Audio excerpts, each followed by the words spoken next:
తెలంగాణ ప్రజలందరికీ నమస్కారం.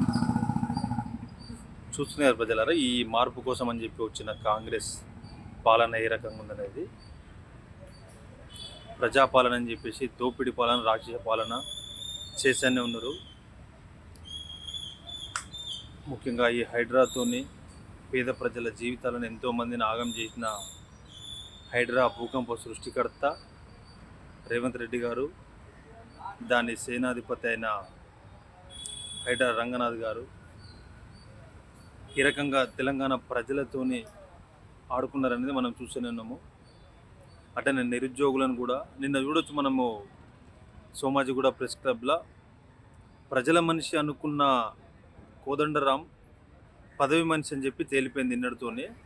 ఎందుకంటే నిరుద్యోగులకి రక్షణగా ఉంటా, నిరుద్యోగులకు మీకోసం కొట్లాడతా అని చెప్పేసి అక్కడున్న నిరుద్యోగుల ఇంటికి మొత్తం తిరిగినాడు అంతకుముందు. నిన్న వాళ్ళు మాట్లాడుతుంటే కనీసం వాళ్ళని కేర్ కూడా చేయకుండా, నాకు పనుంది నేను మళ్ళీ వచ్చి మాట్లాడతా అని చెప్పేసి మాట్లాడుతుందంటే ఆయన ప్రజల మనిషి కాదు, పదవి మనిషి అని చెప్పి తేలిపోయింది. అర్థం చేసుకోండి ప్రజలు. ఎందుకంటే కొంతమంది రాజకీయ నాయకులు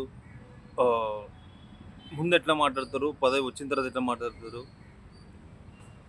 వీళ్ళకి పదవి పోతే మళ్ళీ మనం గుర్తొస్తాము. ఎందుకంటే వాళ్ళ వ్యవహార శైలి, వాళ్ళ ప్రవర్తన మనకు తెలిసిపోతుంది. ఆయన కనీసం సమాధానం చెప్పలేని పరిస్థితుల్లో నేను మళ్ళీ వచ్చి మాట్లాడతా అంటే ఆయన నిరుద్యోగుల కోసము, ప్రజల కోసము, వాళ్ళ బావు కోసం ఆలోచిస్తుందా లేదా అనేది నిన్నటితోనే మనకు తెలిసిపోయింది. కోదండ రామిరెడ్డి అనే మనిషి కేవలము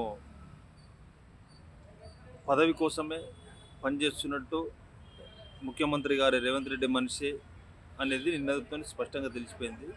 ఎందుకంటే ప్రజల కోసం పనిచేయటోడు, నిరుద్యోగుల కోసము పనిచేయటోడు చెప్పేది వింటాడు, మాట్లాడతాడు, ప్రభుత్వంతో మాట్లాడుతుంటాడు.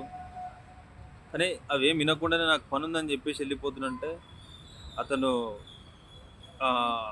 ఎట్లా ఉందంటే అన్ని శక్తులు ఉన్నా కానీ ఒక నీచుని దగ్గర ఎట్లయితే పనిచేసి దుర్యోధనుడు అనే నీచుని దగ్గర కర్ణుడు పనిచేసి ఎట్లయితే ఓడిపోయిండో అదే రకంగా కోదండరామరెడ్డి కూడా అయిన పరిస్థితి కూడా అట్లనే ఉంది.